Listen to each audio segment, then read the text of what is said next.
has life been for you? It's been good. Settling into the US. They've kind of put me in a position where it's time to immigrate. It's time to become a resident.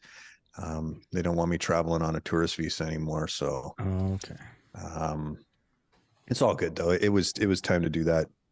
My wife, she's American, I'm Canadian, so it was always a worry, every time going across, going into secondary, oh, are they going to let me through? Are they going to let her through Mm. on the Canadian border? So this will alleviate some of that mess.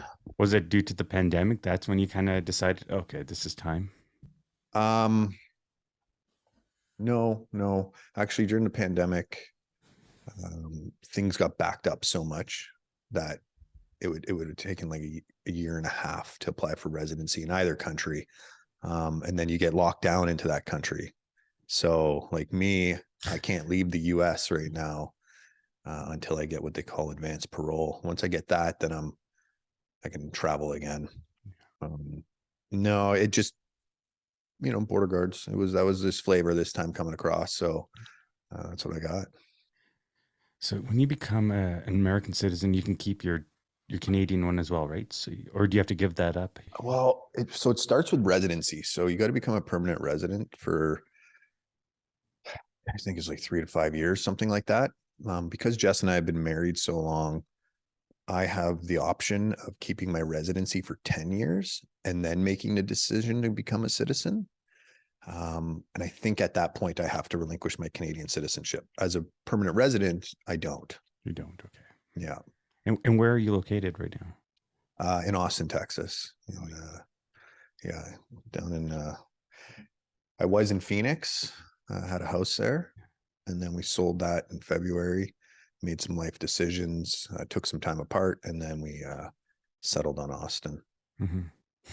It's a Yeah. great place.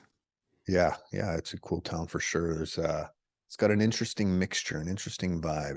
I can't remember if they say it's like a red dot in a blue state or a blue dot in a red state. I can't remember how their Democrat Yes. Republican things work, but it creates an odd, not odd, a unique atmosphere. And Mm. they've really done a good job of bringing kind of the 70s architecture and stuff like that into this hipster era or something like that. I don't really know, like Right. craft era, and it's a pretty cool town. Yeah. I think I was there in June for the first time. First time in Texas. And wow, just an experience. I mean, the vibe, the culture. It's like you said, it's like the old with the new. Yeah, yeah. And when I think that um what speaks to the area, it speaks to a lot of Texas too. A lot of Texas is pretty traditional, but it's moving forward. It's open. Mhm. And there's some places I go, I kind of feel like, am I kind of in a street in New Orleans? Like it's like, what's going on here? Where am I? The big modern city. Like yeah, it's been interesting. I've only been here for about 3 weeks, so Oh, um, wow. yeah, it's brand new. Just settling into the apartment and such. Yeah. Um, Is it good yeah. for business though, with special forces experience, SFE? So we did have an American serial and we did have a Canadian serial, or we do have a Canadian serial. We've decided to actually cancel the American one. Um, the future of where we're going with our business, we have a program called Citizen Green, which will be for soldiers, for veterans who are transitioning, um, either about to transition out of the military, transitioning out of the military, or have retired. Um, and that will eventually bring that program down to the US, and that'll be really great for business because I mean, just you multiply everything by like 100 down here compared to Mhm. Canada, right? Just with extra population, amount of money that moves around, all that. So it's in that way, it'll be excellent. And I mean, the US is the land of business, right? So, um, Well, it's but 10 like, times larger than Canada. yeah, yeah, yeah. I said 100, but yeah, anything's like tenfold more. Yeah. Um, and then their military, because we'll be working with veterans, is more than tenfold bigger. Mhm. So um, yeah, we found a pretty clever way to um, monetize, give or take. Monetize, yeah. And on a side note, so serial '06 and '07 are coming up. Once they're done, are you going to continue that program still, or is that going to fade away slowly and you're just going to focus on Citizen Green? Yeah, so we just made the decision this week to cancel the American Serial 6 for the process, Okay. call the next one in Canada Serial 6, and we're going to do one more.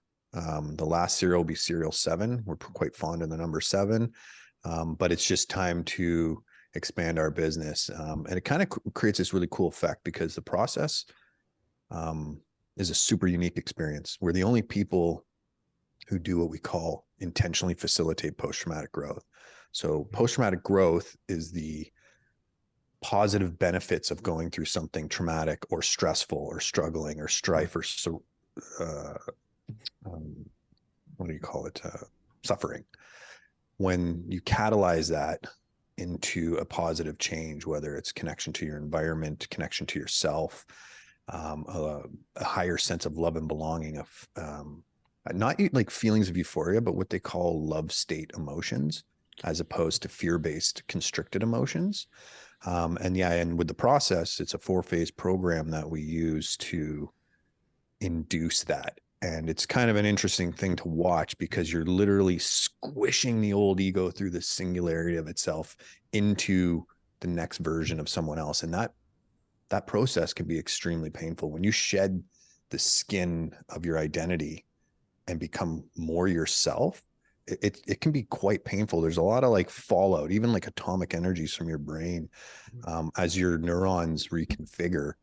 It's very powerful energies, and it can be like extremely explosive in a positive way, extremely explosive in a what we would call like a negative impact, where you move towards ill coping. Because life's like that, right? It's an up and down wave that you ride. And what we do with the program is we induce that state and give them tools before and after in order to I would say almost exponentially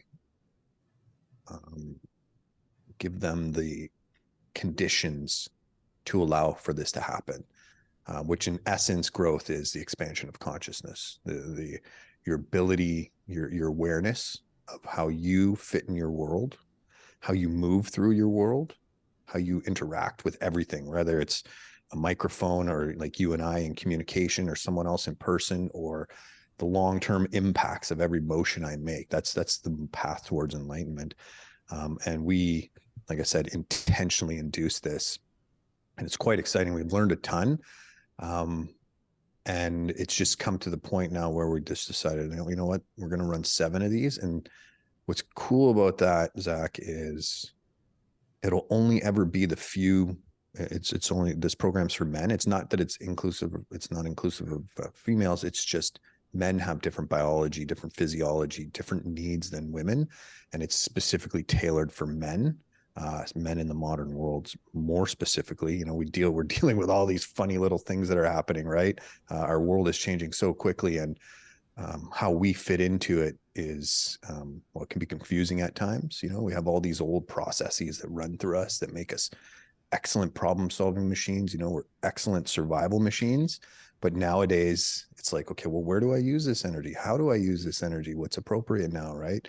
As we evolve as a collective species. And after Serial 7, that'll be it. I'm guessing maybe 20 people in history will have gone through this program that has a lower, the phase 3 portion of it, because like I mentioned, it's 4 phases. The phase 3 8-day portion, which is in the wilderness, will have a lower, I don't want to say success rate, as in if you don't make it through, it's failure, because it's not that at all. Wherever someone makes it, no matter how deep into that portion of the program they make it, they get something. They meet a wall that forces them either to grow on the spot to overcome it, or what we call resolve and dissolve once they begin their decompression. And I love the idea of only, being part of a group of, say, 20 people in history that have ever finished something. You know what I mean? No one else will ever go through this program again. And it is that unique. Mm-hmm. And so anyways, yeah, that's moving to the side. Is that And more or less physical adversity that they're facing, or that again translates to mental adversity that they have to face? well, yeah, you touch on it, right? My physiology and my mind, they don't really stop and begin, right? My physiology is part of my mind and vice versa.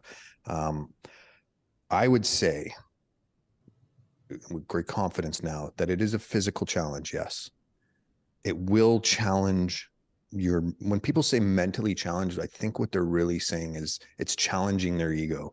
So their ego is what is built on implicit biases, the loops that run through your mind that help you navigate the world day to day. So that, you could imagine, like you've probably seen in a movie or something, if you woke up every day and you had to make new sense of your reality, even just your bedroom, like, where am I? What is this? What is Right. this? Is this a bed? Like, so we run these programming loops that help modulate our attention. And when that runs up against something, that's where real mental resilience is tested. So you have your comfort zone that you sit within, and you can be in an insecure state or a secure state. Um, and we push it right to the limit of that insecure state where your neural anatomy is actually in the unknown. It's not ever been there before. Even visualizing, very powerful tool. So it's not even been there before. And in that, it's highly, highly mentally challenging. But then we start moving into what we'll call the spiritual challenge of it, where, Mhm. yeah, my muscles and bones are tested. Yeah, my construction of reality and how I walk through it is tested. But then you go outside of that even more, like how I interact with the universe around me, other people, how I fit into it, where do I feel in balance gets Right. hyper challenged. And just like Joseph Campbell's hero's journey, right? When you descend into the underworld of your mind, the underworld of the environment around you, that's where you can find great elixirs. That's where you find, uh, the true alchemical reactions of the universe, which are really, deeply about yourself. And when I say self, I'm alluding to kind of Greek psyche, which is your soul, the underpinning of who you are. As you quiet certain parts of yourself or challenge certain parts of yourself, um, you start to step closer to who you are. That kind of Mhm. that path of what you are. And yeah, okay, maybe I align more with how my DNA would want me programmed. I don't know.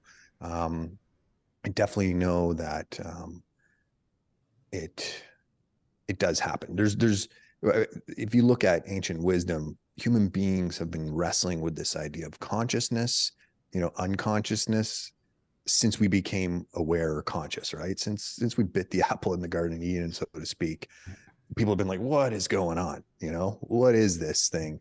And why do I feel, low? Why do I suffer? Why do I feel risk or insecurity? And why do I feel these reward mechanisms? And how do I use one to move to the other state? And um, call that I like there's a scientist, he's passed now, or not a scientist, is a psychologist, and he uses it's the Hawking scale. His name's David Hawkins, not Stephen Hawking's. Okay. And it's the scale of consciousness. Mhm. It's debated a bit because he uses applied kinesiology to he used applied kinesiology to determine the numbers, but we can't argue with a fear state, which includes uh, guilt, shame, apathy, Mhm. desire, pride, anger, fear. Those are fear based emotions.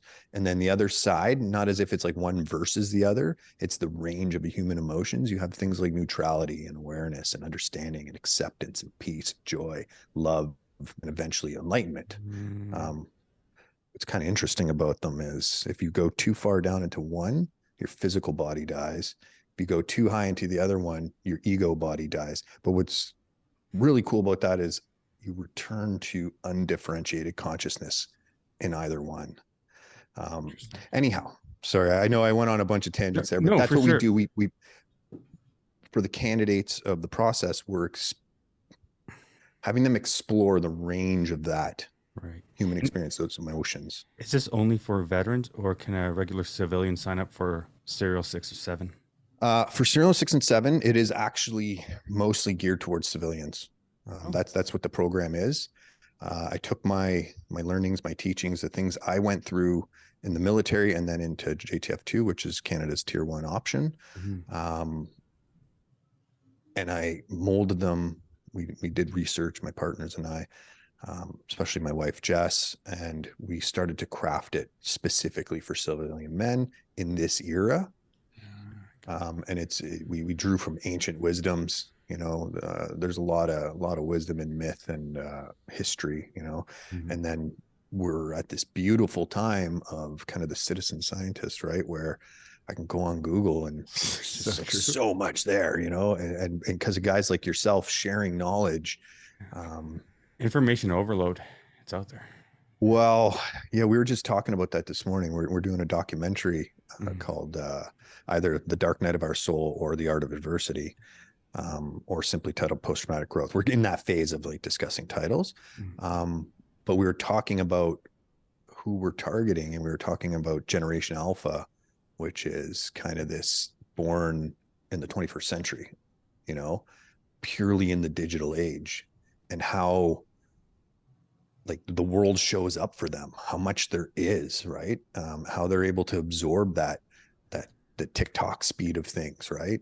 Um, Versus like someone like me who I was before cell phones, and then when we transition into it, and it's like you said, it's like, whoa, my hair is on fire. I got to put some of this aside, um, because there is so much information, and I think if you live from information, you really nurture the left hemisphere of your brain, the linear aspect, and you kind of rob yourself a bit from the gestalt, the completeness of the human experience, which reality isn't linear. The universe doesn't create in lines.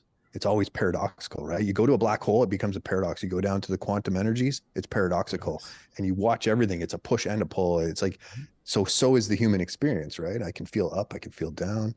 Um, I think reality is neutral. It's what we create. What are your thoughts on that? so when you say neutral, do you mean that the environment around you doesn't actually try to influence you in any way? Or Well, the what? world in general, it's neutral. It can try to influence us. It's up to us as individuals to decide what we allow and what we don't allow. And oftentimes we allow a lot in, and we don't know how to filter and siphon what is important to us and what's not. And then there's almost like this paralysis that comes along where we as humans now lose that creative side, understanding who we are. Yeah. So I a couple things pop into my mind when you say that, because that's a fascinating question, right? Mhm. That's, I think all questions eventually start to explore that realm of that. Um, yeah, perception is huge. How we make sense of our reality is huge. I do tend towards something that's called complexity theory. Okay. And what that is the universe, whether you believe in God or cause and effect, or just Big Bang, whatever it is you hold on to, it's impossible to argue that the universe is becoming more complex. So if you look at ordered structure, you have quantum units of energy, quantum units of matter, and that builds up to subatomic particles, to molecule, or to atoms, to particles, molecules. Molecules eventually give way to cellular level organization, and so on until you got us. And I'm not saying we're the most complex creatures in the universe, but we know we're the most complex around right now. Mhm. And not only, if you take us, we don't sit secluded in our environment. Like, even just look at my environment right here. I have this complex device, that this technology. I have my exchange with oxygen and water. Like, it's complex, but it works really, really well. And the tendency seems to be towards complexity. It's like the universe wants that to happen. Is it? Is there like a hand of God or Allah? Is someone pressing that? Who knows, right? If you watch like nebula form stars, is it purely just cause and effect chance, or is there like a gentle wind every now and then that creates an impact that starts the star formation? Where I think it changes is humans can convolute their environment, and that gets to be very stressful. So like the concept of simplifying and not allowing that environment to impact how you feel, right, to shift your moods and things like that, because And the way attention is modulated, it all goes in. I could do some extra demonstrations if we were in person to show that it's all going in. But what we focus on is narrow, right? There's just no way we could absorb the billions of bits of information that are happening all the time and try to make sense of them. That's where implicit bias comes in. Even though I see you here and I'm not really getting what's on my periphery, my mind is actually filtering that. And because of my belief systems, how I've patterned my mind, it's choosing what to pick up, what not to pick up, on top of risk reward systems like fight or flight, right? If the bus comes out of here, it would be weird in my living room, but if it came out here, my body's going to react to it. And I think that's where it gets really tricky, where it's hard not to notice a dump truck driving down the street, right? When it rips by you and it's loud, it's very hard for your sense of sound in that case to not be hijacked. And in that convolution, I think we mucky up the waters. And I do believe we're in this state of pressuring humans on a way that most don't really understand yet. And I could go down to the epigenetic level, for example. So we talked about DNA a little, like super quickly. On your DNA, so your epigenetics is your relationship between your DNA and the environment, in essence. So what happens is your DNA sits in a little ball inside all of its cells and so on. And pressures from your environment actually can cue and change how your DNA genetics fire on and off. So like I said, it's in a ball. One of the things it can do if you're in a more constricted environment where you have, we'll call them unhealthier inputs, bad food, bad water. And it doesn't have to be that far off, right? Just out of the norm for your body to process, it'll start to constrict things. And then what it'll do is there's methylations that happen. And those control elements dictate the firing of those amino acids off of those genes. And there's nothing you can do about it. There's no mind over matter. Your mind is very, very powerful, and it can change things in a fantastic ways. But there's a certain level, you know what I mean? If I take a knife and I slice your arm, your mind, you could toughen up that skin with training and stuff, but there's a certain point where your environment can impact you. And I think that's the paradoxical nature of reality, that it's always, when we're discussing human truth, it's always both. You're right. There is a certain level, and it's massive, of mind over matter. But then there's also this other level where it's the complete reverse. And with the process, for example, we show this all the time. We do things that push people to a place where, how's the saying go? Mind over matter. Yeah, that's right. The situation doesn't mind and you don't matter, because the environment's going to do things to you as you go. So I know it can seem like a cop out to say, oh yeah, it's both, both end even, but it seems that when it comes to truth, that's where it's at right now. And even science has reach those limits of like, oh God, we went from 2-dimensional thinking to 3-dimensional to 4-dimensional, Euclidean geometry to non-Euclidean, and then now relativity. quantum. Yeah. And now we're in this quantum, and it's showing that it's like, okay, it gets a little tricky though when we discuss it, because we use the left brain mostly for our language, and it's mostly dualistic, even though we have words like paradox and such, it's truly not. It's very difficult to describe the abstract. I use my hands more than I even actually use words, right? We use imagery more than we can use point form words. And so, yeah, I love that discussion though.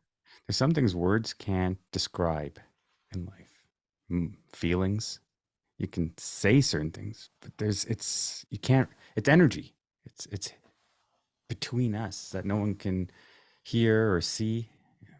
Yeah, it's the subtle cues of the universe, and like I said, every now and then I think there's a little poke that comes from the outside, and it's like, sometimes it's so one of the things I don't know if I fully subscribe. So Zach, I don't really do like absolutes, and I completely admit that I don't know, you know what I mean? Like that's my way of saying that the universe is complex beyond what we can actually truly understand yet, right? And in that, I absolutely, what you're saying is true. And I kind of link it to this. There's this guy, Miguel Roy, I think is his name. He's a neuroscientist. And he was saying that since about the 1400s, when they do not lobotomies, but autopsies on people's brains, they've noticed that the left hemisphere is usually bigger than the right hemisphere. Hmm. Like the skull itself hasn't changed, but think of the brain like a muscle. The more you use certain factors in your brain, whatever, some people think there's 300, 400 different parts to the brain. you know if you massage those parts, they grow, they get used, right? Because they're being used. And what's interesting is around the 1400s is when the printing press was released to the world, and we really started using words on a mass scale, Mm. and we started moving away from metaphor and parables as part of our normal conversation, um, on a different level, I believe. Anyways, I wasn't around before 1400, so I don't know exactly. But it's neat to see. And it is beautiful. His work's beautiful. They did stuff with like schizophrenics and stuff where they cut the corpus callosum, and it's so interesting to see how those two hemispheres create like a duality within us, that our environment right now seems to it doesn't seem, it nurtures the left. It's like as if the left created it, and now it's forcing that back into us, right? Our roads are in lines, everything is in lines, and A to B, and we've dove heavily into math as an absolute. um, yeah, and like you said, you start getting into the realm of feelings, trying to put words onto feelings like that. That discussion is thousands of years old, right? But it's interesting for sure. Mhm. Have you always been someone that was so interested in energy in life, or did this come after your military service? Yeah, no, it started quite young. Yeah, Um, Lots of people say I was born an old soul. I don't really know what that means because I've not experienced a young kid as an old soul yet. right. But I know they're out there. And what I termed it at the time when I was maybe 7 or 8 was a quest for knowledge. That's how I worded it to myself. I have Mm, this hunger for this thing, and I didn't know what it was. You know what I mean? And I grew up where we lived. I had lots of access to nature. I was very connected to nature.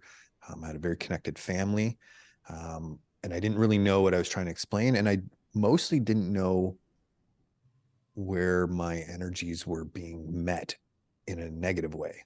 So for me, school was very difficult.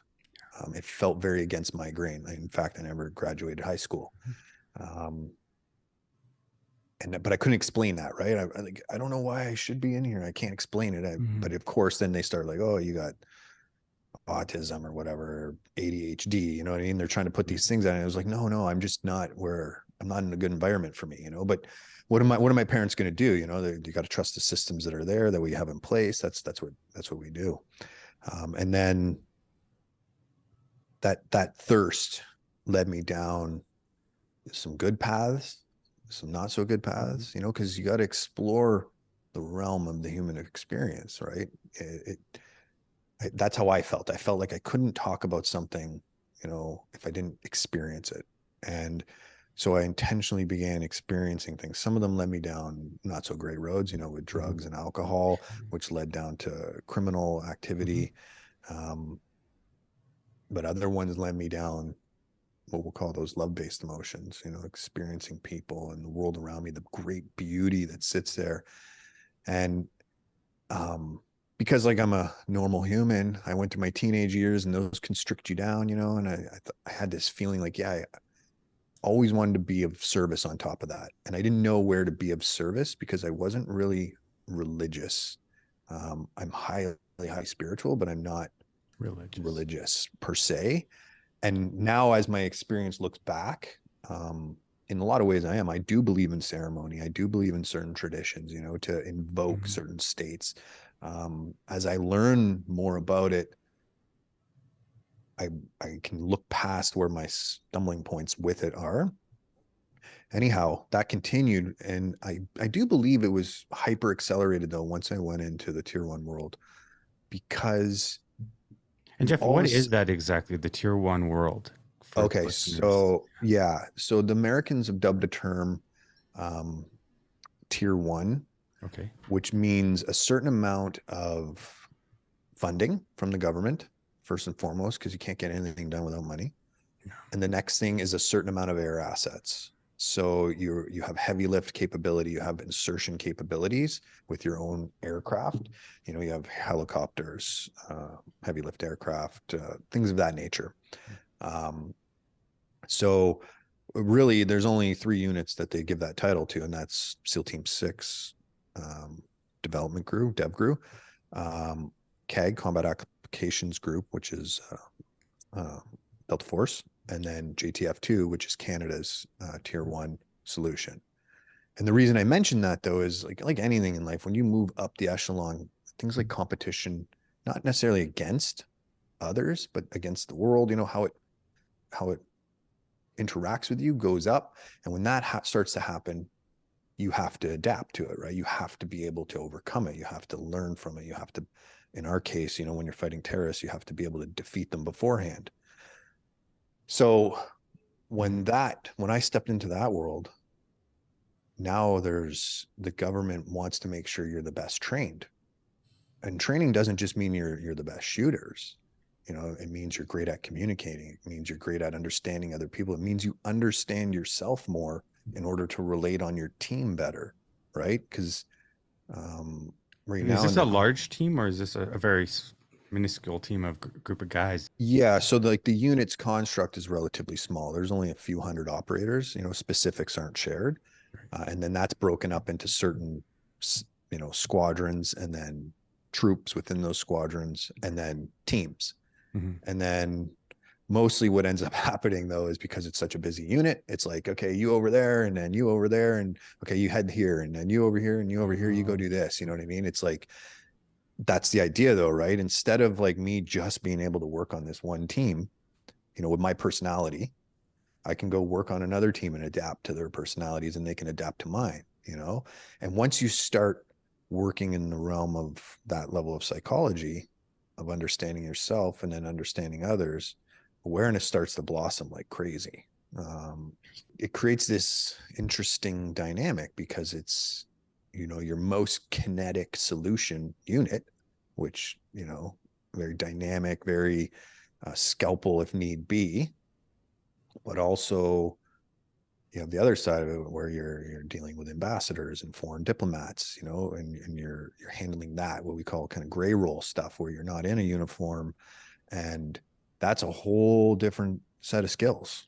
Of course. Um, and then you layer in, and this is all, really anything with an echelon, corporate world, doesn't Mm-hmm. matter. These are all very similar issues that they begin to face. But then you got to start looking at, once you look past interpersonal dynamics, then you got to look at burnout.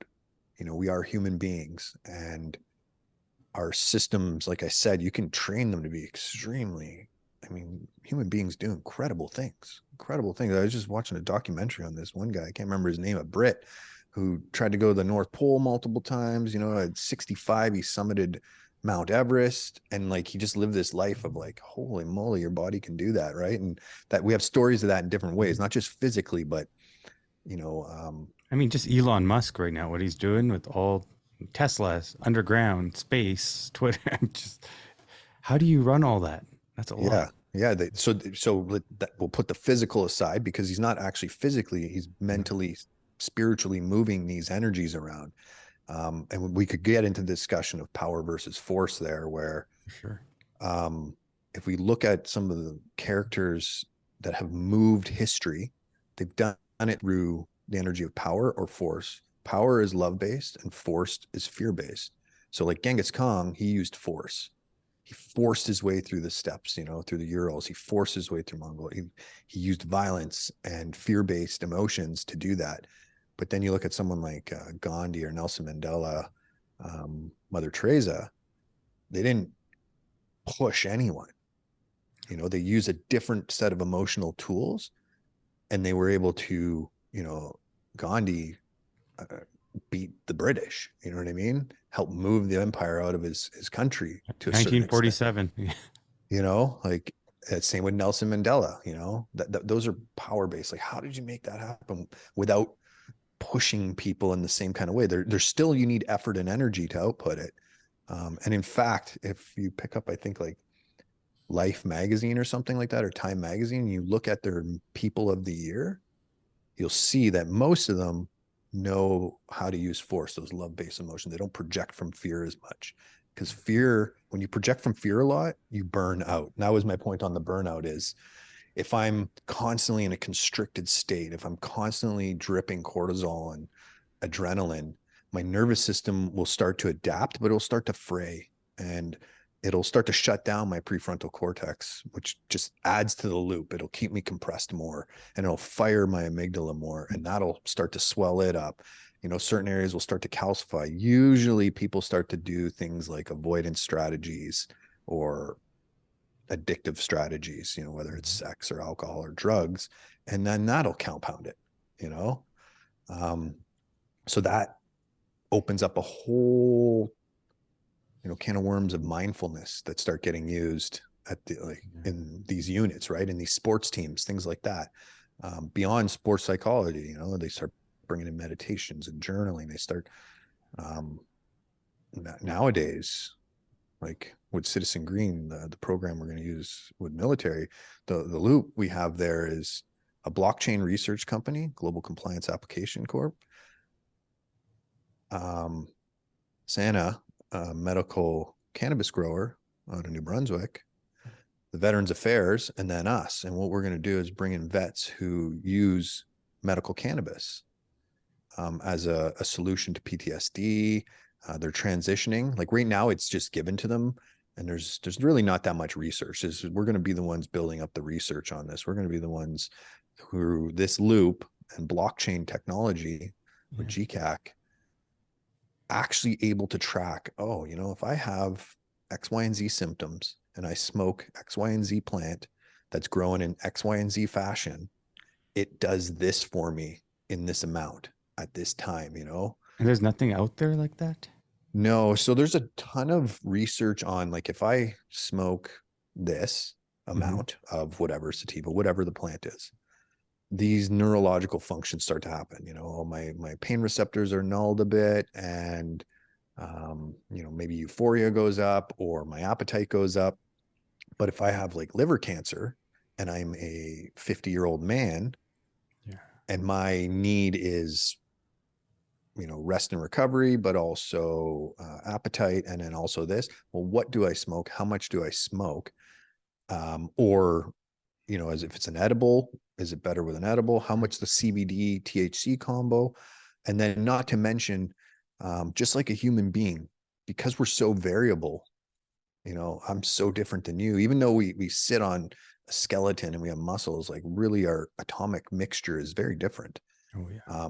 You add in the plant, which, not even though they're clones, if my light growing a plant is on for an extra 2 minutes at 10 in the morning, that completely changes the plant, completely changes how the molecular structures are in the plant.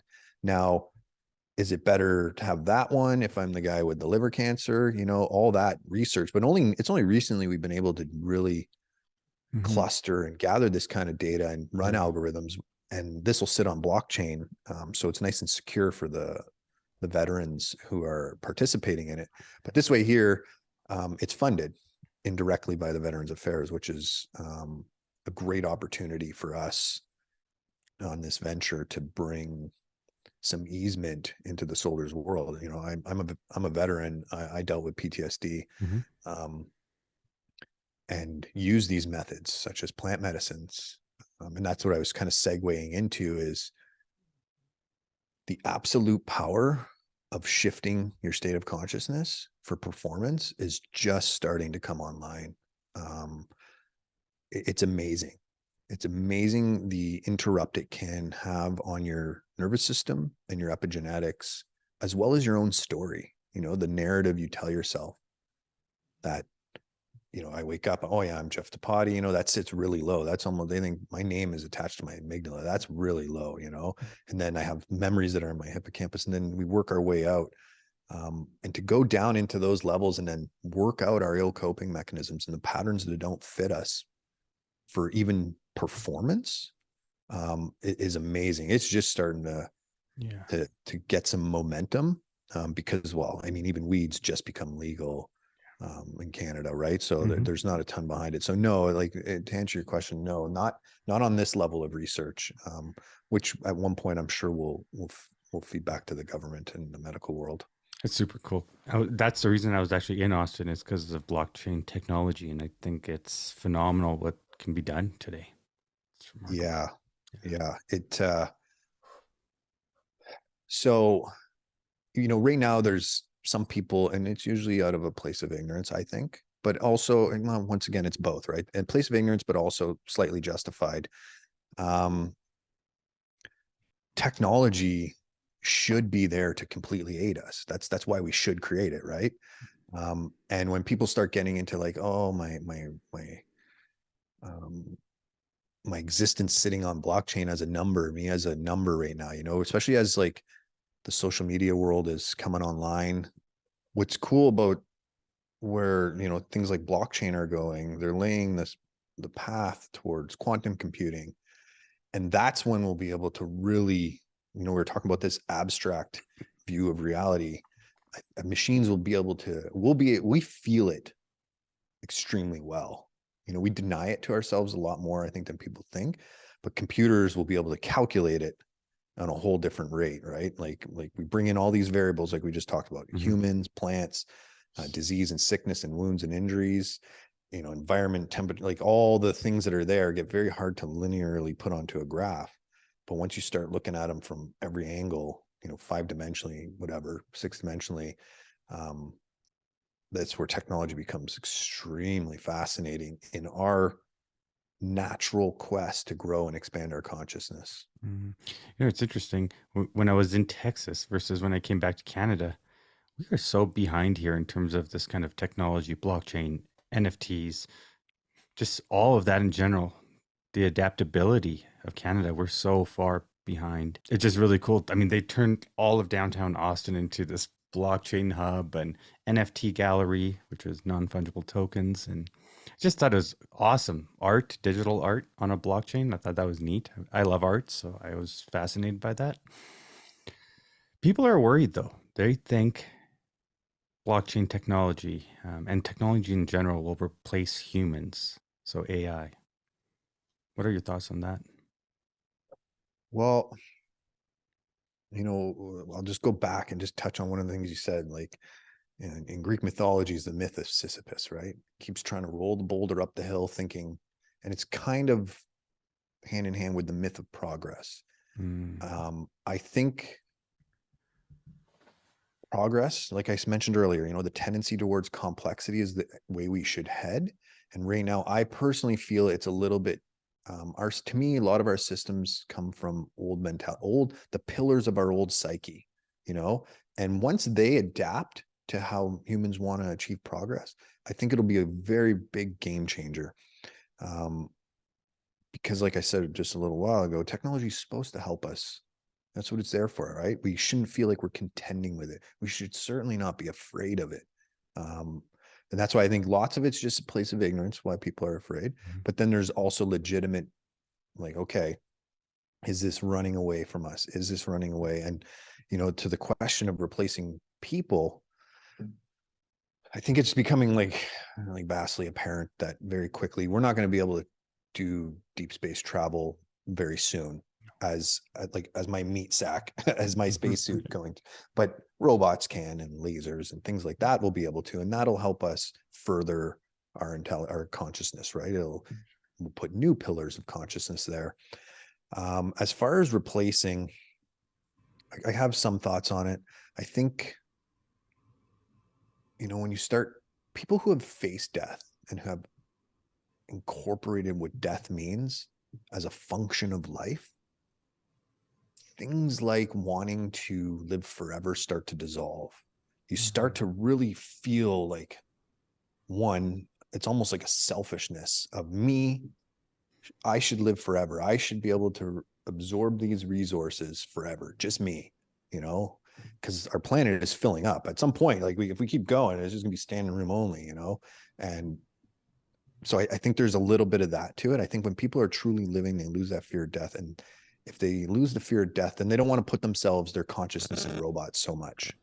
Um, I think, and this is just like a discussion, you know what I mean? I don't put my It's not hand on it. factual. This is an opinion. Yeah. Yeah, exactly. You know, because like I could see it the other way too. You know, like people who lose limbs and stuff, and you know the tendency towards like a cyborg kind of setup, you know, for Yeah. machines and such. As far as like Terminator 2, Judgment Day, um, I think it's already begun in some ways. You Did you know, see like San Francisco? yeah, like Wow. the our even Google, you know, indirectly or directly is impacting how our brains are forming. It's impacting literally our memes, which is us passing culture on without genetics. It's impacting our view and our perspective. And that's shifting the world. That's going to shift the world. It's already happening. And that's Google. That's a search engine. You know, even though Google's like got some, you know, we could start getting into their quantum computing and all that, Sure. you know, their Yeah. jigsaw programs, things that are a little bit more designed to not manipulate, but filter, I'll say, Yeah. where, you know, this is a search engine. This is like kind of older tech now, how much it impacts us, let alone as we move to the deep computing. I don't know if you saw that doc with, it was about Go. Go is a Chinese game. Oh no, Um, I haven't. so, you know, there's checkers Yes. and then there's chess. Well, Go has basically, I think it's 100 squares by 100 squares. Okay. And it doesn't, it only has like a black and white piece. So you're either black or you're white, or you're white or you're black. Hmm. And then a few movements within that. But like, you know, like chess, once you start calculating the probability of moves, it's massive. It's like stars in the universe level. Well, Go, the board is 100 by 100, as opposed to just 64 or whatever it is squares for chess. It's like infinitesimal calculations. Anyhow, there is in Korea and some of the Far East, they have schools where you, that's what you do. You're raised to play Go and you compete in Go. And there was this one guy, a Korean guy. He's the man. He's the master. You know, no one can touch him. He's cool Wow. as a cucumber because he's the guy to beat. And he plays against, I believe it was Google funded the project, a computer designed to play Go. And in its design, it wasn't like a video game where it will play out like this. It was designed to learn how to play Go. So on its first game, it didn't know how to play Go. And on the second one, it learned from the first game and so on and so forth. And like, it wasn't even that deep in. Like I'm going to completely, it's not even like a quote or a paraphrase or I think it was around like, you know, less than 100 games anyways. It played this master and it started off, the master thought, oh man, this guy's, Yeah. what is he doing? You know, it's like so random to his the concept of how he views it. But then it started to dawn on him that this machine has absolutely owned his future since the beginning. And there's nothing he can do. And you can see his body change. You can see his reality completely dissolving, that this machine, no matter what he could do, is going to be smarter than him, at least in this way. Now, you open up whatever those algorithms are, because I don't even actually think it was quantum computing, and you allow it to learn everything like they're doing right now, and then you ask it for information, it's already beginning to dictate our future. Mm. And where I have a bit of a hesitancy with that personally is I like the human experience. You know, I like to feel my emotions. I want to feel love. I want to experience having kids. I want to go out in nature and feel it and touch it. And we're kind of dissolving those a bit right now. We're really unfair to nature.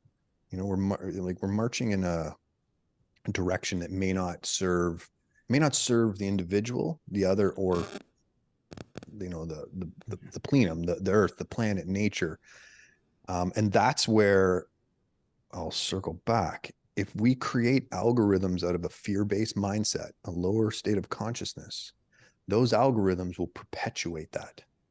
If we can create them from a higher state of consciousness, a less survival mindset, I believe they'll help usher us into the future. You've been big on branding. Where did that come from? I mean, I wouldn't picture someone coming out of the military that would know marketing and branding as well as you do.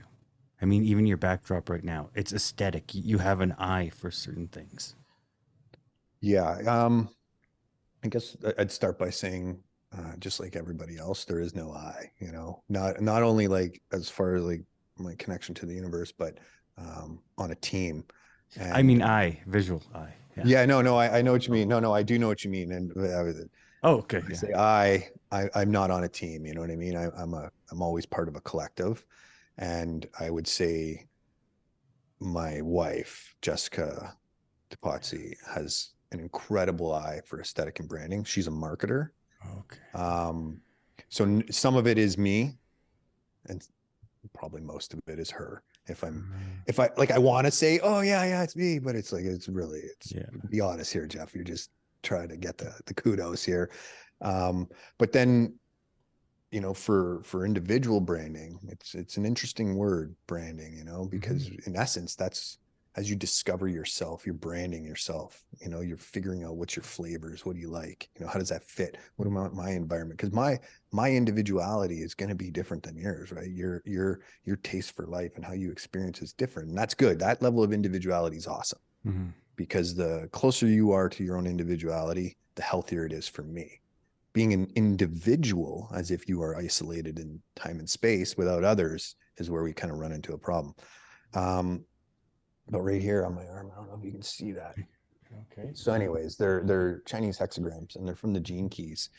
And we dabble with all kinds of esoteric wisdom, alchemy, astrology, Yes. anything that falls under spirituality, old religion, mythopoetic stuff, Jungian. It does all of it, all the way Mm-hmm. up to Freudian, Rogers psychology, positive psychology. We're not scared to go there. But these ones here, um, it's a book called Gene Keys, written by Jinkies. Gene Keys, by an author, Richard Rudd, who I believe is the greatest poet of all time, but he's still living. His book is just amazing. And when I say poet, don't think normal poetry. Think poetry. A poet is someone who has divine inspiration, whatever you want to call that, whether it's whole brain thinking, deep intuition, transcending skill into art, however. Um, and he wrote this book, Gene Keys, and he based it on a lot of ancient philosophies. And one of them is the Chinese I Ching. That's why there's 64 hexagrams that represent each key. Now, these are my keys, and they're, all the keys are part of our psychology and physiology, but it really starts to help you understand when you're projecting from a place of fear, or like he calls it a shadow state, or when you start projecting from higher states, gift, and then eventually into what they call the Siddhic state, which is from Indian Mm-hmm. philosophies, Vedic and stuff like that.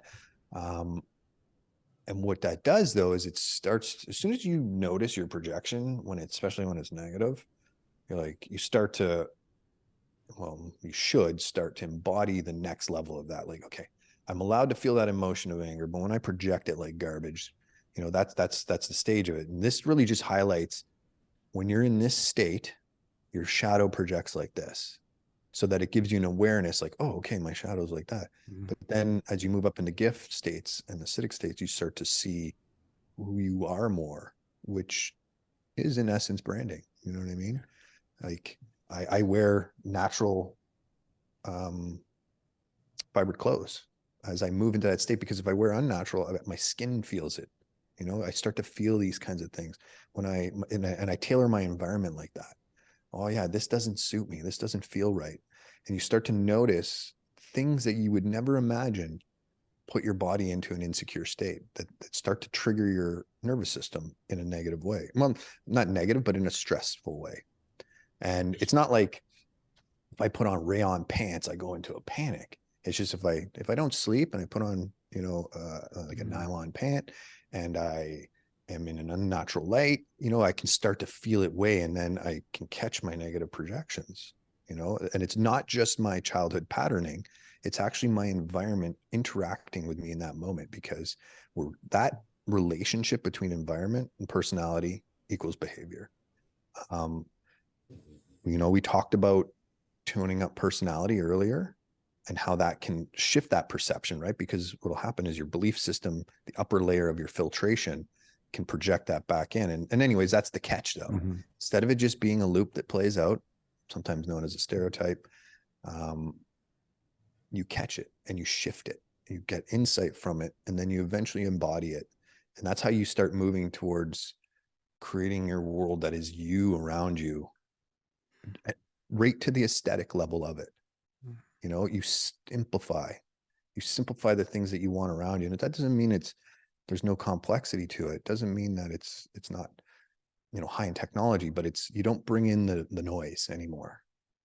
When you stop bringing in the noise, it fits very well for you. Totally. Back in the day, we all go down paths that we're not proud of, and we represent today the paths that we are proud of. So when you hit tier one or join the military, these are things that you're proud of. All the other things we start suppressing, that shadow. How did you end up facing those things to make peace with the past and still allow it to be who you are today? Because oftentimes, again, Instagram, it can be a highlight reel, or it can be truthful and open up a conversation and a dialogue. Yeah. We're kind of facing that right now, because we usually have pretty decently produced stuff. And it doesn't have enough, kind of stank on it to resonate. You know what I mean? Like, people don't necessarily want to see the highlight reel all the time. It's both. I would say, you got to see that there is hope, there is joy, there is love, there is good family, there's good efforts, there's success in Mm-hmm. business and stuff like that.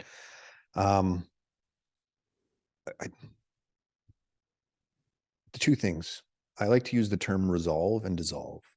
Okay. So when someone goes into the post-traumatic growth cycle, which means they go into a deep insecure stress state, and then they come out of it on the other end. Now they can come out, nothing has changed, unscathed, but they haven't grown, they haven't diminished in any way. They come out, they could move into what's called an ill coping state, sometimes known as a post-traumatic state. Times are they don't pull out of that and they move into a stress disorder. And that can be a downwards spiral. With the end of the line, we'll call it suicide, but all the things that are a problem in life when you're not living. On the other hand, we have growth. And what happens is those events, there's no such thing as an event in isolation. Right now, you and I are having an event, but there's also the events I had this morning, and that they're all over, right? We're constantly making sense of reality. And I don't mean drawing meaning, just like, okay, where am I fitting? Do I need to? And I call that resolving and dissolving. And that is a physical principle of the universe. To resolve means to bring in and incorporate, just like we talked about that sun and the nebula, bringing in more, and then the magic that happens from that. And then every now and then, the star blows up and it dissolves and it returns. So what we have to do is we have to delaminate our experience from emotion, right? Because if you sit on a moment in time that's like you're not proud of, and you may have regret around it, and you haven't incorporated the growth from it, right? Like I don't even have a drinking and driving experience. Okay. Mm-hmm. Not the worst thing in the world, but it could be off, it could be a bad day for people. You move past that. And then if you continue to drink and you don't change the behaviors that created that circumstance there, which takes time to map out, right? Because that could go all the way back to, oh man, that one moment in my childhood began a bit of a cascade that would allow me to put myself in a situation like that. Now it's very, life is there's not a line like that beautifully, but all those moments that start to happen that you're, like you said, less than proud of, you have to start to either dissolve them out of your memory, which is, when it comes to brainwaves, is like a gamma burst. It's a high energy thing, especially it can be very confusing because it's like shedding skin, right? It's burning off the drows. It literally can be painful because now you might be feeling, we'll say, the guilt that exists around that moment. And when you actually feel guilt, when you literally let it vibrate through your system, it's powerful. It's supposed to be powerful. So you don't do that again, Shame, guilt. Yeah, it's paralysis at its finest. Yeah. at its finest, right? It's supposed to be there so that we're like, whoa, okay, I need to see, am I right or am I wrong? And I don't really want to call it right or wrong, but does this serve me or not? Does it serve others or not? Does it disconnect me from myself and others? Because if it disconnects you, then it's probably not a good thing. If it connects you deeper with yourself and with other people, then it's probably a good thing. Either it happened and it's because I believe all events, we're the post-traumatic growth people. We believe that all events can be turned into gold. Some will be harder, especially when people lose their trust in the universe and other people. When someone does something to you and it's relative, but that completely shatters your trust in reality. That's where it gets tricky, right? One, you're in danger of being blocked by the ego. My drinking and driving example, I could just bury that away and say that, oh, it was this person's fault and that fault. You know what I mean? Like your ego is putting up a block, but on the other side, someone else's ego has put up a block for you. And normally that journey is inwards, right? So you asked about when did this happen for me? It was a constant affair, but then I started to build up my architectural language, how I build my own neurological map of reality.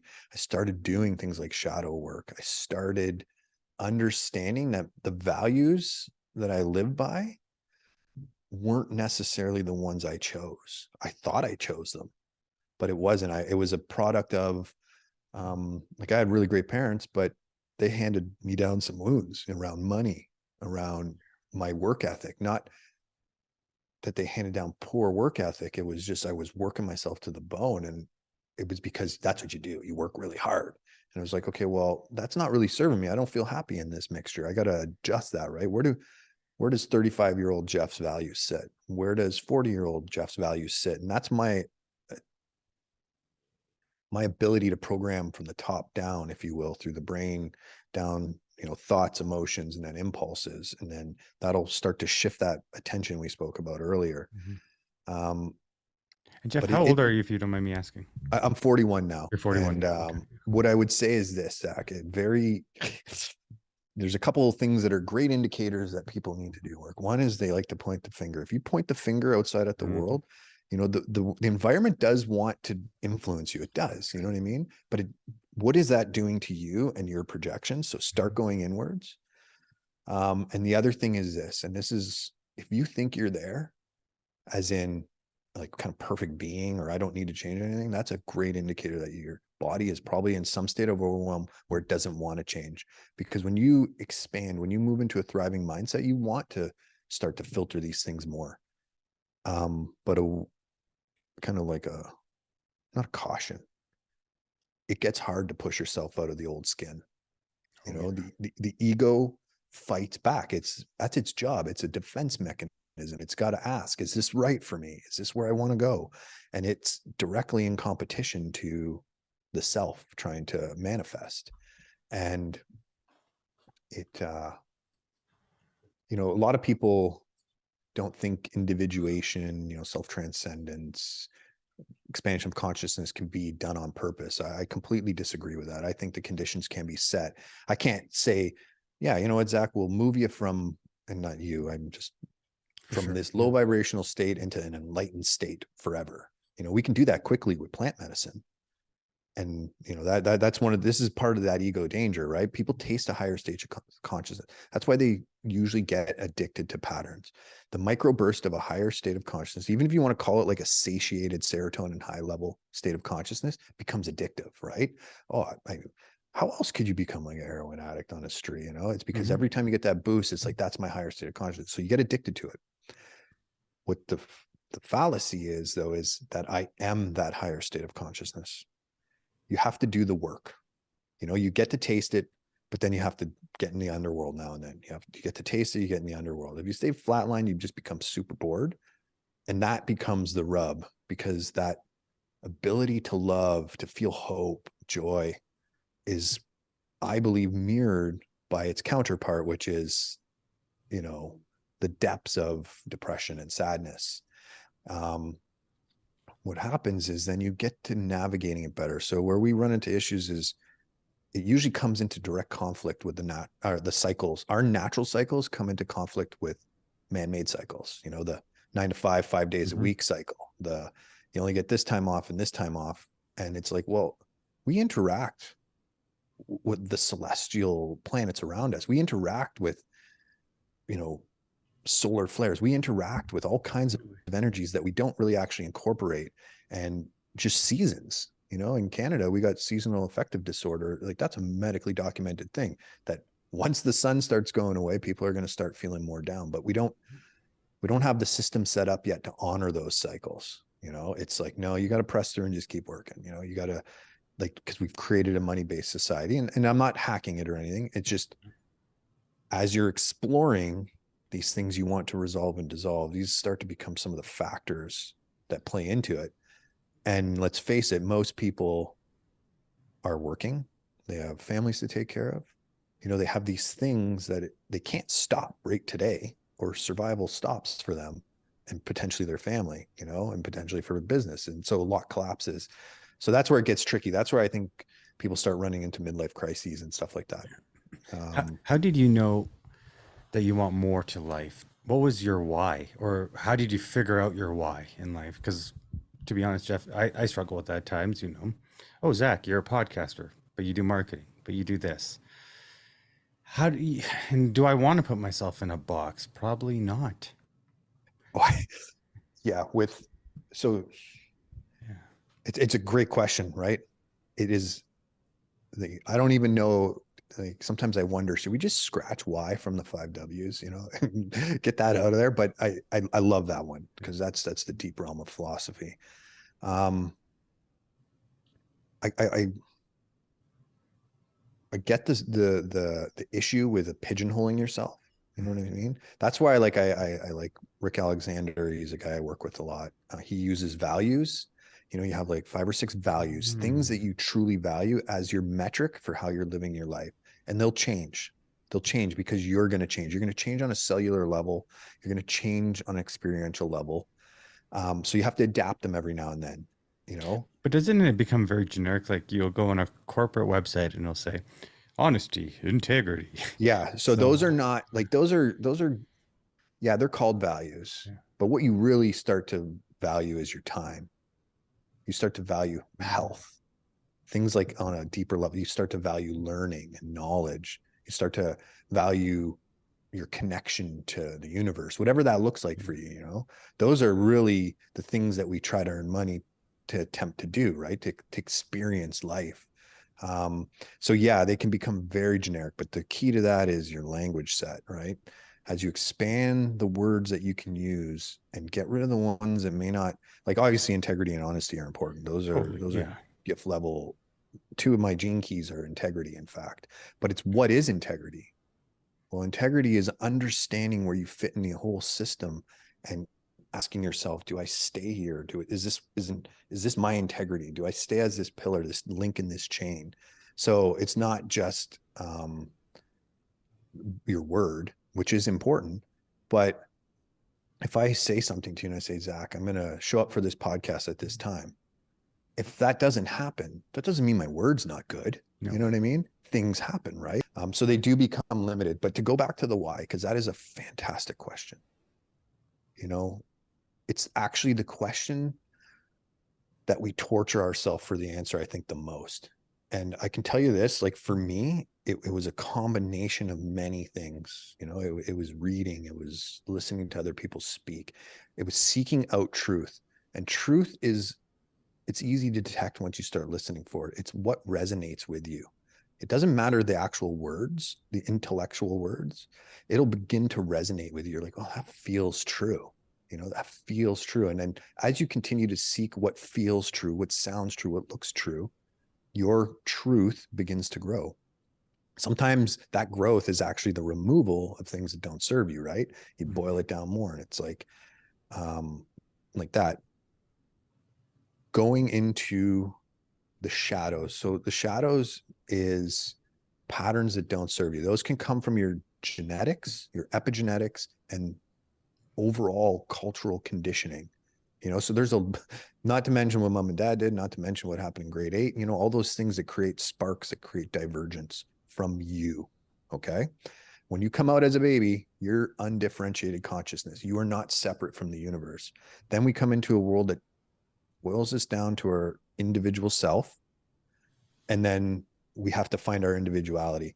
Plant medicines that are natural, such as ayahuasca, daime, bufo. DMT. Yeah, so daime, ayahuasca, bufo, those are all basically DMT, I but see. they're Okay. naturally occurring. Okay. Um, and I'm always a fan of natural versus synthetic whenever possible. But yeah, they are DMTs. Now, DMTs are released during REM sleep. They're released at other times, but usually most people's pineals are a little bit blacked. They're calcified. We have fluoride in our water, and some people are like, "Oh, fluoride conspiracy," but it's true. It's a hyper amount of fluoride that we're putting in our body that binds to certain parts of our neural anatomy, and that slows down how the pineal releases. So does lack of sleep. Yeah. So does improper nutrition. And so right there, your own natural, and what DMT I think does, it has a couple really cool factors, is it moves your brain into a high entropy state, which allows your neurons in essence to try to fire together in creative new ways. So when you're making sense of your reality, instead of it being this locked down feeling, it opens it up. Like an abstract dream, a REM dream. Like we've all had them, and it's like, okay, what happened there? Usually, if you have a true REM dream, the next day you feel better. It's actually shown that if you go through a traumatic event, whether it's a disaster or circumstantial, like someone else like rape someone or whatnot, if you get into deep sleep that night, you're like 70% less likely to develop PTSD. If you don't get into it that night, but the next night, it's like another, you have like a 40% chance just getting into REM sleep, because your body has this beautiful mechanism for being like, okay, in my conscious thought, I don't know how to make sense of this Right. reality, but when I start putting it like this, oh, okay, I resolve it into my consciousness. The other way we can do that, which has been explored extensively, is through experience. So if we look at most of the great sages, the Buddha, Moses, most of them have had a near death experience to receive revelation. Because I think this is just the world according to Jeff. As you are starting to move, whether it's an animal attacking you, or you haven't had nutrients, or um, even old age, some of the things that come on with disease, your mind gets flooded with DMT. And I think it's two things. I think it's to help you transition to a new energetic state, but I also think it's a last ditch attempt to go, do I have a solution in this bank Mm. somewhere? And can I craft it in a creative, fast way, right? Because when we have a deep DMT dream or experience with plant medicine, so much happens so quick, right? So much, so fast. Like we're able to create and dissolve at the speed of thought. So I think it's also got that survival mechanism, and that brings us into the power of experience. When someone is on a personal quest to summit a mountain, usually their bodies, we train and do these things, but why it really gets addictive is because you start moving towards these near death experiences, I think. And in those near death experiences has the power for deep personal revelation, like, oh man, I never thought about this, or I appreciate this so much more. I'm more spiritually connected. And that's post traumatic growth in its essence. Mm-hmm. And experience can do that. You know, it, Adversity is one of the greatest teachers there is. So So to true. go back, Zach, I kind of circled around it a little bit, but if you have to put yourself outside your comfort zone, you can train to help get there. And then you after action that, like that cycle, baseline, post-traumatic growth kind of cycle. And then afterwards, it's a replaying cycle that happens all the time, but you intentionally move into those spaces, Mm. and naturally, just 100% unarguably naturally will happen, is the next crumb will be left, and then the next crumb will be left, and you follow those crumbs closer and closer to yourself. And for me, um, I was down in Costa Rica in January this year, and my wife was training with a shaman. And I don't throw that word around loosely. Shaman, semantically is a lot of things, but a shaman is one who can show you God, whatever that turns out to be. I'm not going to, you can't describe that. That's why we've been trying. And I'd gone a couple times to help myself along in my transitions. And this time we did combo, which is it's burnt into your skin. It's a frog. Basically, it's the frog sunscreen, but it's bioavailable. Your body doesn't treat it like a toxin. It helps drain your lymphatic system. It's really beautiful. Pharmaceutical companies have been trying to create the peptide, and in a way, kind of beautiful irony, they can't, because once again, Mother Nature can do things we can't do. And then we had a daime, which is an ayahuasca derivative. It's basically just pure vine and leaf, handled by a church, the Church of Santo Daime in Brazil. So it's one of the few places you can get a consistent brew, if you will. When we talked about the variables of plants. But then a couple days later, I did my first and only time doing bufo. And bufo is from the Sonoran toad. I'd seen a few of them in my place in the desert in Phoenix. I'd seen these big toads or monsters. And again, it's more of a defense mechanism, and it's what's called 5-MeO-DMT, and it's very quick. And this doesn't happen every time, because I did other things that brought me into higher states of consciousness. And then I went into battle and then Right. lower states, but this time during bufo, I can only describe it. And we can look at it like neurologically. I could sit down and have this discussion neurologically, but it doesn't do it justice. I would say I knelt before God. That's how I would describe it. And I felt for the first time through my entire body, my resonance, my why, and how that shows up for me. And most people, like in the Grail myths, open up the Holy Grail or whatever, the chest, and the light either kills them or it doesn't. And I think that's what they're kind of alluding to. You have this near-death experience, because that's 5-MeO kind of mimics that. You're not actually dying, because it's bioavailable. It's not a toxin. And then you experience this thing, and your ego can't face it, or it does, and you fully see yourself. And it's cool, because what it feels like is when you sit really still, you can start to feel your impulses and your emotions and your thoughts, right? That's kind of the essence of theta meditation.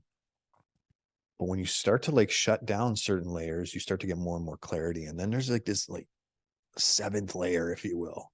It's almost like the homunculus of your soul, where it sits, and it gets to kind of speak for the first time, fully. And once that's presented to you, when that moment happens, wherever it happens, in suffering, climbing a mountain, plant medicine, meditation, tantra, whatever, that question goes away. The specifics of it don't, because we have a myriad of choices, right? This is Jeff Depatie's path. How do I get there is a different story. I do got to say that question, I wish someone could have told me when I was young. Mm-hmm. Don't pressure yourself with it. I'm not saying that to you. I'm saying that for me. I For wish, sure. Yeah. because nowadays it's like, well, what do you want to be? A doctor, a lawyer, this, that. And it's like, I don't know. Mm-hmm. I'm barely able to pick my nose yet. You know what I mean? Like, don't ask me that question. I'm not even me yet. How am I, so we tangle with it lots. And now in this environment of hyper competitivity, with option after it's like, okay, it gets, you can lose that patience, or not patience. You feel the pressure of it, right? Right. I don't know. Do I need to put myself in this pigeonhole myself? Well, I think that's, um, when I was 33, I wouldn't have had that level of humility, to say that, but to actually have the awareness to be like, Jeff, you don't know. You know what I mean? Like, that's a beautiful sentiment, and it's okay. It's when we start looking at the nature of things around us, we don't really know. We have these collected groupings of facts, like a meter is this long or whatever, but is that based on some kind of scale that shrinks over time? Is that like the speed of light through a vacuum? It changes because our truth and our knowledge as a species change. Not just a meter, right? Wherever we put an equal sign, it changes. These things evolve. Like the concept of zero. There's nowhere in the universe where there's nothing. There's gravitational forces working on you all the time. So the idea of an absolute, just doesn't exist, does it? It might not exist, you know? And so when you ask that, like, do I know? I think the question is really actually the important part, you know, to keep tugging along. Like, okay, I'll do some podcast. Oh, this feels right. Okay. And then you learn something along the way and it's like, oh, well, that feels right. And you got to trust it, right? Because we can talk Mhm. ourselves out of something really easily, Yeah. especially when we start weighing financial gain versus non-financial gain.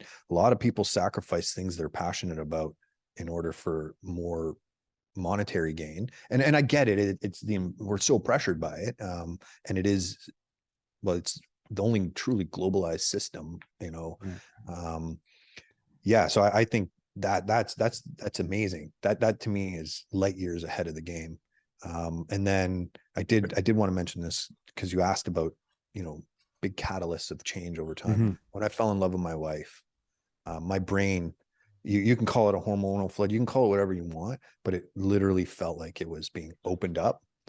And I actually learned how to experience these new emotions that I hadn't. And that alone, what was the scope of how it changed me was just beautiful. But it allowed me to fill my container with new thoughts and projections and perceptions in a rate that I'd never experienced before. Because you don't fight against them. The ego, your implicit biases want to filter those out quickly. They don't usually want to send them up to your prefrontal cortex that much. You know, it happens often where we get new info and no, I can't do that because we don't have the space. So we got to create the space to allow this new information to come in to Yeah. learn to embody it, you know, for the next day and the next day. Before we get going here, Jeff, thanks for your time today. Where did you Yeah, buddy. where did you get this knowledge for entrepreneurship? And we hear complacency is a silent killer. You started with SFE, and I'm sure other things that maybe didn't even come to fruition, but the ideas were there. And now you're with Citizen Green. How does this all keep happening? Who Part gave of you that citizen vision? That vision. the the chain of events that have led to me being me, like I can't really I'm I interact with the universe. You want to call it God, you want to call it spirit, you want to call it just the universe, you want to call it physical reality, you know, whatever. I feel there's an exchange there. Like it's showing, right? We're quantumly entangled. Well, if we're quantumly entangled, then that means energy is moving between those things. And that means ideas are floating around. That means thoughts are there for us to listen to, even if they're our own meandering thoughts. You know, if it starts to fill someone with passion and joy, fill your life with joy, you know, tug at those threads, it'll naturally start to happen because that path towards individuality yourself will attract other people. You know, that it's like start where you are, use what you have, Yeah. do what you can, and repeat, you know, and try to be in the present sometimes too, you know. On a kind of more scientific note, Right. consciousness is about taking your past experiences, receiving the feedback loops that are going on all around you to predict the future in order for you to live in the present. It's when we get stuck too far in the past or in the future that we really move away from authenticity. It's not that we shouldn't go there now Right. and then. The art of contemplation or rumination does that. You pendulum between them to feel that out. And, you know, underpinning it, things like patience, those virtuous words we talked about, Hmm. you know, start weighing them, start saying, am I living my actual values? What floats my boat? You know, it's pretty simple. I mean, it's the same message that's been made, Yeah. you know, said for a while. Do those weigh against my actions? Do my actions nurture those? And if it doesn't, you really got to start asking, do I got to chop that? Do I got to chop that? Or do I actually not value this and reassess? And that's a really good Hmm. um, roadmap for that Yeah. path, that quest, because that's the greatest quest there is. Find Totally. yourself. I feel like if we ever found ourselves, that would just be boring. Life would be boring. If you're just Yeah. ego, right? Yeah. I'm good Yeah. the way I am. Yeah. Yeah. Well, so what you do is you stay between. master and servant. You're always servant to something. You become a master. Like you build skills that you can pass on, whether it's for monetary exchange or not, wisdom passed on, but you're always in service to something greater than yourself. That's since the Bodhisattva. Instead of checking out into pure nirvana, you keep your hands plunged in the muck of reality in order to help it settle, maybe in a more holistic way, a more intentional way. Sure.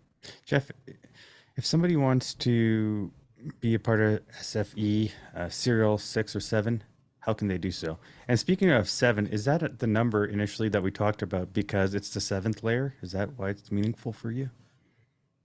So there's a few things. It's a pretty interesting number if you tug it apart. But for me, we have another program that's in the hopper called the Pilgrimage, and it goes through John's revelations, the 7 sacred seals. And, so a lot of people think, this is semantics, but that John's revelations is like this apocalyptic doom. And really, I think what it is as human beings transcend the 7 layers of consciousness, yeah, the old world will dissipate and move away. But the revelation will be the new paradigm for which our psychic pillars are formed on, which will be, like Jesus talked about, love based. And I'm not a Christian or anything like that, but yeah. So we were dabbling with, okay, we'll do 10 total. But I was like, let's just do 7. I like that number. And then it just, boom, my body loses its tension. It feels right. I listen to it, and the next thing is going to come along, Yeah. 7's an important number for me as well because Yeah. August 7th, 2019, my mom passed away. So 7. So I'm like, it sticks with me. Yeah. Yeah. Well, and also, roughly give or take every 7 years, you go through a full cellular recycling. So there's these things that, it's a nice number. But yeah, if anyone wants to head down the rabbit hole, they can check out the specialforcesexperience.com and information on Citizen Green. If you know any veterans, please send the veterans there or family of veterans to help them start becoming part of the community. Sure. This will be the Citizen Green's no cost to the vets. What's and then the website? Citizengreen.ca? No, everything's housed at the specialforcesexperience.com for now. They can check out the process there. And they can come be part of a pretty extraordinary network of people. And then, Awesome. Thanks again, Jeff, for today. I appreciate it, brother. Yeah. It was great connecting, Zach, and you have a great day as well.